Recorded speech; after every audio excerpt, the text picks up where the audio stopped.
I am satisfied with everything. Satisfied with মানে সন্তুষ্ট থাকা। আমি সব কিছু নিয়ে সন্তুষ্ট।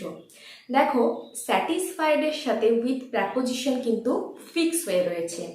স্যাটিসফাইড উইথ যখন বলছি তার মানে হচ্ছে সন্তুষ্ট হওয়া। I have always been afraid of dark. আমি সবসময় অন্ধকারকে ভয় পাই। অ্যাফ্রেড অফ মানে ভয় পাওয়া। এই অ্যাফ্রেডের সাথে অফ প্রিপোজিশনও ফিক্সড। এগুলোকে বলে ফিক্সড প্র্যাপোজিশন। চলো আজকের এই ক্লাসে আমরা এই ধরনের কিছু ফিক্সড প্র্যাপোজিশনের ব্যবহার শিখে নিই। Welcome you back to the channel. I am Anushila, you are watching delightful learning with Anu. So without any further delay let's jump into the topic. তাহলে ফিক্সড প্র্যাপোজিশন, যেখানে ওয়ার্ড আর প্র্যাপোজিশন একসাথে ফিক্স হয়ে থাকে। তাহলে প্রথমটা হলো অ্যাংরি উইথ। অ্যাংরি উইথ, এক্ষেত্রে আমরা উইথ প্রিপোজিশনও বসাতে পারি কিংবা অ্যাট প্রিপোজিশন বসাতে পারি, দুটো একসাথে থাকবে। যেমন example, I am angry with him for forgetting my birthday. I am angry with him for forgetting my birthday. আমি তার উপর রেগে গেছিলাম কারণ সে আমার বার্থডেটা ভুলে গেছিল। অ্যাংরি উইথ মানে রেগে যাওয়া। Next, satisfied with. Satisfied with মানে সন্তুষ্ট থাকা।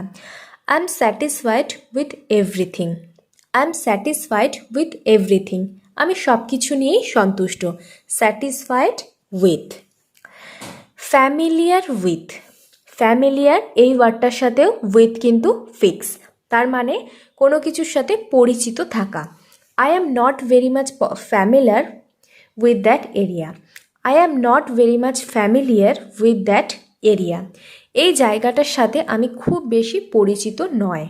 Familiar with. Busy with. Busy with মানে কোনো কিছু নিয়ে ব্যস্ত থাকা। তাহলে বিজির সাথেও কিন্তু উইথ প্র্যাপোজিশনটা fix. Busy with. She was busy with homework. She was busy with homework, সে তার হোমওয়ার্ক নিয়ে খুব ব্যস্ত ছিল। তাহলে যখনই আমরা বিজি বলছি তার সাথে বিজি উইথ। নেক্সট দেখো, এবার হচ্ছে টু প্রিপোজিশন নিয়ে। Prefer to. প্রেফারের সাথে to. I would prefer to go by myself. I would prefer to go by myself মানে আমি নিজে যাওয়াই পছন্দ করব। আমি নিজে যেতেই পছন্দ করব। Prefer to. Married to. Married to, এক্ষেত্রে আমরা অনেক সময় রং প্র্যাপোজিশন ইউজ করে থাকি, married with.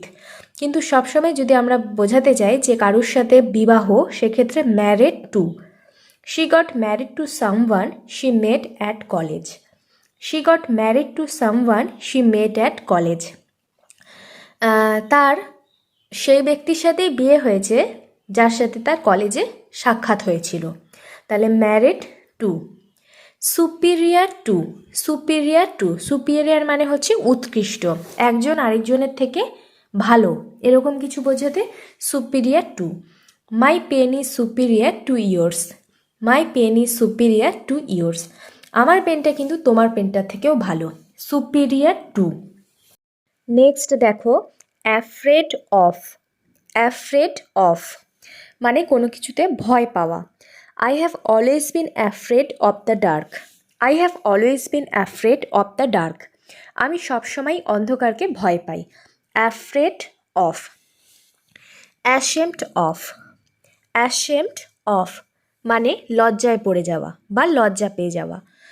There is nothing to be ashamed of. There is nothing to be ashamed of মানে লজ্জার কোনো কারণ নেই। তাহলে অ্যাশেমডের সাথে of preposition. Jealous of. Jealous of মানে জেলাস করা, ঈর্ষা করা। Some of his old friends are jealous of his success. Some of his old friends are jealous of his success, তার কিছু পুরনো বন্ধু তার সাফল্যে ঈর্ষান্বিত হয়েছিল। এখানে জেলাসের সাথে অফ, যখনই বলবো জেলাস তার সাথে of. Jealous of.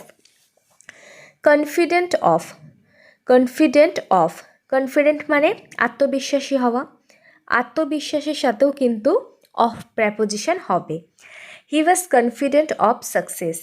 He was confident of success, সে তার সাকসেস নিয়ে কনফিডেন্ট ছিল, আত্মবিশ্বাসী ছিল। Confident of. এবার consist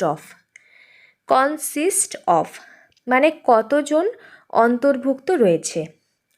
my family consist of 4 members. My family consist of 4 members. আমার পরিবারে 4 জন সদস্য রয়েছে। Consist of. ডাই অফ মারা যাওয়া। She died of old age. সে বয়সকালে মারা গিয়েছিল। Die of. নেক্সট দেখো কেয়ার ফর মানে হচ্ছে যত্ন নেওয়া। যেখানে কেয়ার থাকবে সেখানেই হচ্ছে for preposition. She cares for elderly patients. সে বয়স্ক রোগীদের যত্ন নেয়। তাহলে কেয়ার ফর। ডিজায়ার মানে কোনো কিছুর প্রতি আকাঙ্ক্ষা থাকা, ডিজায়ার থাকা, তার সাথেও for. I feel real desire for peace. আমি শান্তির জন্য সত্যিকারেরই ডিজায়ার করি। আজকালকার দিনে আমাদের এই জিনিসটাই সব থেকে বেশি দরকার, সেটা হচ্ছে পিস। সেই পিসের জন্যই আমি খুব ডিজায়ার করি। Desire for. Eligible for. চাকরির ক্ষেত্রে আমরা খুবই শুনেছি এলিজিবল মানে কোনো কিছু যোগ্য কিনা বা নির্বাচিত হওয়া, তার সাথে eligible for. You are eligible for the post. তুমি এই পদটার যোগ্য। Eligible for. ডিফারেন্ট ফ্রম মানে কোনো কিছু যখন আমরা বলবো যে একটা আরেকটার থেকে আলাদা, তখন different from. Adam is so different from his brother. Adam কিন্তু তার ভাইয়ের থেকে একদমই আলাদা। Different from. ডিসমিস ফ্রম মানে কোনো কিছু থেকে কাউকে সরিয়ে দেওয়া, কোনো পজিশন থেকে সরিয়ে দেওয়া। হি ওয়াজ ডিসমিসড ফ্রম হিজ জব। তাকে তার জব থেকে ডিসমিস করে দেওয়া হয়েছিল। তাহলে ডিসমিস ফ্রম। বিলিভ ইন, বিশ্বাসের সাথে হবে in. Believe in. I believe in working hard to achieve success. আমি বিশ্বাস করি যে কঠোর পরিশ্রম দিয়েই সাফল্য লাভ করা যায়। Believe in. ইন্টারেস্টেড ইন মানে কোনো কিছুতে ইন্টারেস্ট থাকা বা আগ্রহ থাকা। যখনই বলবো ইন্টারেস্টেড তখনই in. I am interested in music. আমার মিউজিকে খুব আগ্রহ রয়েছে। তাহলে ইন্টারেস্টেড ইন। তাহলে আজকের এই ক্লাসে আমরা বেশ কয়েকটা ফিক্সড প্রেপোজিশনের ব্যবহার শিখে নিলাম। That's the end. এই ক্লাসটি যদি তোমাদের ভালো লেগে থাকে অবশ্যই একটা লাইক করে দিও, আমাকে কমেন্ট করে জানিও। আর যারা এখনও চ্যানেলটাকে সাবস্ক্রাইব করোনি তারা আজই সাবস্ক্রাইব করে ডিলাইটফুল লার্নিং উইথ অনুর সাথে কানেক্ট হয়ে যাও।